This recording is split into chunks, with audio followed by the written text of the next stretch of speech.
इस वीडियो में मैं आपको बताने वाला हूं कि अब 2024 में आप किस तरह से घर बैठे ही ऑनलाइन ही डोमिसाइल सर्टिफिकेट के लिए अप्लाई कर सकते हैं और इसमें आप लोगों का 15 रुपए का खर्चा आने वाला है। इसके बाद जैसे ही आपका सर्टिफिकेट बनकर तैयार हो जाता है, आप लोग इसे ऑनलाइन ही डाउनलोड भी कर सकते हैं और डाउनलोड होने के बाद आपका जो सर्टिफिकेट होगा इस पर ई साइन किए हुए रहते हैं। आप लोगों को कहीं पर भी मोहर वगैरह लगवाने की आवश्यकता नहीं पड़ती है। तो किस तरह से आप लोगों को घर बैठे ही एक निवास प्रमाण पत्र के लिए ऑनलाइन अप्लाई करना है, इसमें आपके कौन कौन से डॉक्यूमेंट्स लगने वाले हैं और आपका जब बनकर तैयार हो जाएगा तो किस तरह से आप लोग अपने निवास प्रमाण पत्र को डाउनलोड कर सकते हैं, कंप्लीट प्रोसेस इस वीडियो में मैं आपको बताने वाला हूं। तो चलिए शुरू करते हैं। वीडियो के डिस्क्रिप्शन में आपको एक लिंक मिलेगा, जैसे ही क्लिक करेंगे तो आप लोग यूपी ई डिस्ट्रिक्ट की ऑफिशियल वेबसाइट पर आ जाएंगे और यहां से आप लोग उत्तर प्रदेश के सर्टिफिकेट को अप्लाई कर सकते हैं। इसके बाद ऊपर की साइड में आपको दो ऑप्शन मिल जाएंगे। सबसे पहला है ई डिस्ट्रिक्ट लॉगिन, दूसरा है सिटीजन लॉगिन। तो आपको यहाँ पर सिटीजन लॉगिन वाले ऑप्शन पर एक बार क्लिक करना है। क्लिक करने के बाद में अगर आपके पास में इस पोर्टल का आईडी और पासवर्ड नहीं है तो आपको सबसे पहले अपना आईडी और पासवर्ड यहाँ से क्रिएट कर लेना है। आईडी पासवर्ड को क्रिएट करने के लिए आपको नवीन उपयोगकर्ता पंजीकरण वाले ऑप्शन पर एक बार क्लिक करना है। क्लिक करने के बाद में यहाँ पर आप लोगों को अपनी लॉगिन आईडी को टाइप करना है। यहाँ पर आप लोग अपने नेम को भी टाइप कर सकते हैं और इसके बाद आप लोगों को यहाँ पर कुछ नंबर्स को टाइप करके अपनी लॉगिन आईडी को क्रिएट करना है। यहाँ पर लॉगिन आईडी को टाइप करने के बाद उपलब्धता की जांच करें वाले ऑप्शन पर क्लिक करेंगे। अगर ये लॉगिन आईडी उपलब्ध होगी तो यहाँ पर लिख के आ जाएगा यह लॉगिन आईडी प्रयोग हेतु उपलब्ध है। ओके वाले ऑप्शन पर एक बार क्लिक करेंगे। क्लिक करने के बाद में यहाँ पर आप लोगों को आवेदक का नाम एंटर करना है, जिसके भी नाम से आप लोग सर्टिफिकेट के लिए अप्लाई करना चाहते हैं। इस कैलेंडर के माध्यम से उसकी डेट ऑफ बर्थ को सिलेक्ट कर लेना है। यहाँ पर आपको लिंक को सिलेक्ट करना है और इसके बाद उसका कंप्लीट एड्रेस यहाँ पर फिल कर देना है। उसके एरिया का जो भी पिन कोड है वो आपको यहाँ पर फिल करना है और इस लिस्ट में से आप लोगों को अपने डिस्ट्रिक्ट का नाम सिलेक्ट कर लेना है। यहाँ पर आप लोगों को उत्तर प्रदेश के सभी डिस्ट्रिक्ट के नाम देखने को मिल जाएंगे। अब आपको यहाँ पर आवेदक का मोबाइल नंबर फिल करना है। इसके बाद अगर ईमेल आईडी है तो डाल देंगे, ईमेल आईडी अगर नहीं है तो आपको इसे खाली ही छोड़ देना है। एक कैप्चा कोड दिखाई दे रहा है, इस कैप्चा को सेम टू सेम यहाँ पर फिल कर देंगे और इसके बाद आपको सुरक्षित करने वाले ऑप्शन पर एक बार क्लिक कर देना है। जैसे ही क्लिक करेंगे तो आपका जो आईडी पासवर्ड है वह मैसेज के जरिए आपके मोबाइल नंबर पर सेंड कर दिया जाएगा। इसके बाद दोस्तों आप लोगों को इसे लॉगिन करना है। तो लॉगिन करने के लिए आपको दोबारा से इसके होम पेज पर आ जाना है। अब आपने जो भी लॉगिन आईडी बनाई थी उस लॉगिन आईडी को यहाँ पर एंटर करेंगे और आपका जो भी पासवर्ड मिला है उस पासवर्ड को यहाँ पर एंटर करेंगे, कैप्चा कोड डाल करके सबमिट करेंगे। इसके बाद आप लोगों के सामने पासवर्ड चेंज करने का ऑप्शन आ जाएगा। वहां पर आप लोगों को अपने मनपसंद का कोई भी एक पासवर्ड बना लेना है और इसके बाद सबमिट करेंगे तो आपका जो आईडी और पासवर्ड है वह सक्सेसफुली क्रिएट हो जाएगा। अब दोबारा से आपको यहाँ पर आईडी और आपने जो भी न्यू पासवर्ड बनाया था उस पासवर्ड को एंटर करेंगे। इस कैप्चा कोड को सेम टू सेम यहाँ पर फिल करके सबमिट वाले ऑप्शन पर एक बार क्लिक कर देना है और इसके बाद आप लोग इस पोर्टल में सक्सेसफुली लॉगिन हो जाएंगे। यहाँ पर आप लोग देख सकते हो कौन कौन से सर्टिफिकेट के लिए आप अप्लाई कर सकते हो, जैसे कि यहाँ पर जाति प्रमाण पत्र के लिए अप्लाई कर सकते हो, आय प्रमाण पत्र और निवास प्रमाण पत्र। तो जाति प्रमाण पत्र के लिए किस तरह से आपको ऑनलाइन अप्लाई करना है इससे रिलेटेड मैं ऑलरेडी वीडियो बना चुका हूँ, लिंक आपको इस वीडियो के डिस्क्रिप्शन में दे दूंगा। इस वीडियो में हम बात करने वाले हैं कि आप निवास प्रमाण पत्र के लिए किस तरह से अप्लाई कर सकते हैं। तो इसके लिए आपको निवास प्रमाण पत्र वाले ऑप्शन पर एक बार क्लिक कर देना है। जैसे ही क्लिक करेंगे यहाँ पर पूरा फॉर्म आपके सामने हिंदी में खुल के आ जाएगा। अब सबसे पहले आपको यहाँ पर यह सिलेक्ट करना है कि आपका जो एरिया है वह ग्रामीण एरिया है या फिर नगरीय। तो अगर गांव में रहते तो ग्रामीण वाले ऑप्शन को सिलेक्ट कर लेंगे। इसके बाद यहाँ पर आपको प्रार्थी का नाम हिंदी में टाइप कर देना है और यहाँ पर आप लोगों को प्रार्थी का नाम इंग्लिश में यानी कि अंग्रेजी में टाइप कर देना है। अब आपको यहाँ पर यह सिलेक्ट करना है कि आप यहाँ पर किसका विवरण देना चाहते हैं, जैसे कि अपने पिता का नाम डालना चाहते हैं या फिर पति का नाम या फिर संरक्षक का नाम। तो जो भी आप यहाँ पर सिलेक्ट करेंगे आपको उसी का नाम यहाँ पर एंटर कर देना है। जैसे कि आपने पिता का नाम सिलेक्ट किया तो यहाँ पर आपको अपने पिता का नाम टाइप कर देना है। इसके बाद यहाँ पर आप लोगों को अपनी माता का नाम टाइप कर देना है। यहाँ पर आप लोगों को इस कैलेंडर के माध्यम से डेट ऑफ बर्थ को सिलेक्ट कर लेना है और आपका जो जन्म स्थान है उस जन्म स्थान को यहाँ पर फिल कर देंगे। और जैसे ही आप लोग इन्फॉर्मेशन को फिल करते जाएंगे तो यहाँ पर ग्रीन कलर का टिक लग के आता जाएगा। इसी तरह से अब आप लोगों को यहाँ पर अपनी एड्रेस को फिल करना है। सबसे पहले यहाँ पर आपको मकान नंबर को फिल करना है। इसके बाद यहाँ पर आपको मोहल्ला या फिर पोस्ट का नाम फिल करना है। डिस्ट्रिक्ट आपका पहले से ही सिलेक्ट रहेगा।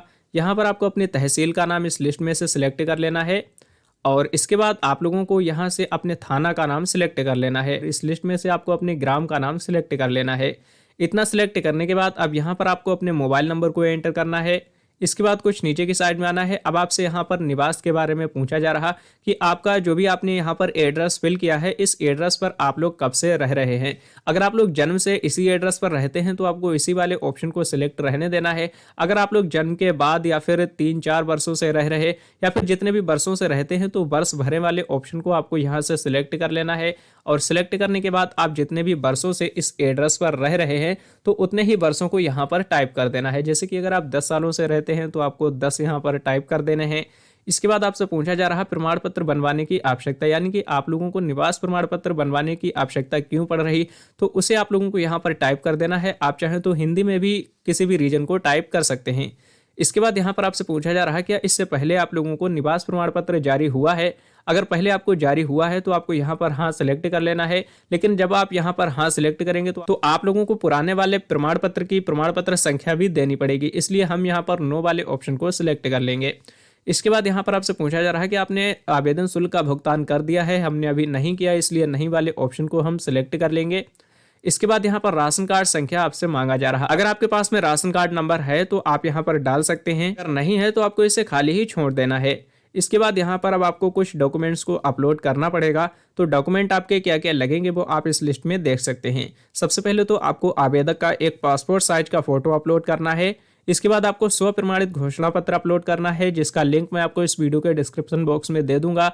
इसके बाद यहाँ पर आपको आपके राशन कार्ड या फिर बिजली बिल की एक छाया प्रति को अपलोड करना है। अगर आपके पास में राशन कार्ड नहीं है तो आपके यहाँ बिजली बिल का जो कनेक्शन है, तो जो भी बिजली का बिल आता है आप लोगों को उसकी एक फोटोकॉपी को यहाँ पर अपलोड कर देना है। और इसके बाद आप लोगों को यहाँ पर अपने वोटर कार्ड को अपलोड करना है पहचान पत्र के रूप में। और इसके बाद अन्य वाले ऑप्शन पर क्लिक करके आपको अपने आधार कार्ड को भी अपलोड करना है। अन्य वाले ऑप्शन पर क्लिक करेंगे। अब यहाँ पर आप लोगों को टाइप करना है आधार कार्ड। इतना टाइप करने के बाद में आपको चूज फाइल वाले ऑप्शन पर क्लिक करना है और आपका आधार कार्ड जहां कहीं पर भी रखा है आपको सिलेक्ट कर लेना है।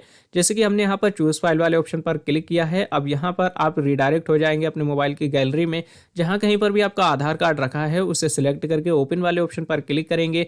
क्लिक करने के बाद आपको अपलोड वाले ऑप्शन पर एक बार क्लिक कर देना है। जैसे ही क्लिक करेंगे तो आपका एक डॉक्यूमेंट यहाँ पर अपलोड हो जाएगा। इसी तरह से आप लोगों को और भी सभी डॉक्यूमेंट्स को अपलोड कर देना है। यहाँ पर डॉक्यूमेंट को अपलोड करते समय आपको एक चीज़ ध्यान रखना है, जो भी आप फोटो अपलोड करेंगे तो उसका साइज मैक्सिमम 50 KB होना चाहिए और जितने भी आप डॉक्यूमेंट को अपलोड करेंगे तो उनका साइज मैक्सिमम 100 KB होना चाहिए। तो इस चीज़ का आप लोगों को विशेष ध्यान रखना है।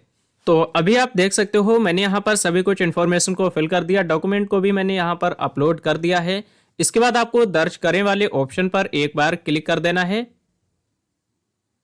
और जैसे ही क्लिक करेंगे तो यहाँ पर आप देख सकते हो आपका जो पूरा आवेदन फॉर्म है वो आपको कुछ इस तरह से देखने को मिल जाएगा। आपने जो भी फोटो अपलोड किया है यही फोटो आपके निवास प्रमाण पत्र पर प्रिंट होके आने वाला है। इसके बाद कुछ नीचे की साइड में आएंगे, आपने जितने भी डॉक्यूमेंट्स को अपलोड किया था वो सारे डॉक्यूमेंट आपको यहाँ पर देखने को मिल जाएंगे। आप चाहें तो इस आवेदन फॉर्म का यहीं से प्रिंट आउट भी निकाल सकते हैं, लेकिन जब तक आप लोग यहाँ पर इसका सेवा शुल्क का भुगतान नहीं करेंगे तब तक आपका जो डॉक्यूमेंट है वह बन के नहीं आएगा। तो इसके लिए आपको सेवा शुल्क भुगतान करने के लिए यहाँ क्लिक करें वाले ऑप्शन पर एक बार क्लिक करना है। अब आपका जो एप्लीकेशन नंबर होगा वो एप्लीकेशन नंबर आपको देखने को मिल जाएगा। सबमिट वाले ऑप्शन पर एक बार क्लिक कर देना है।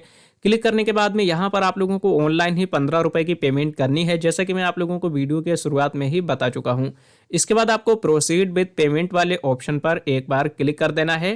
क्लिक करने के बाद में आपको 15 रुपए की ऑनलाइन ही फीस का पेमेंट कर देना है। जैसे ही आप लोग फीस का पेमेंट करेंगे आपका जो आवेदन फॉर्म है वह आगे फॉरवर्ड कर दिया जाएगा।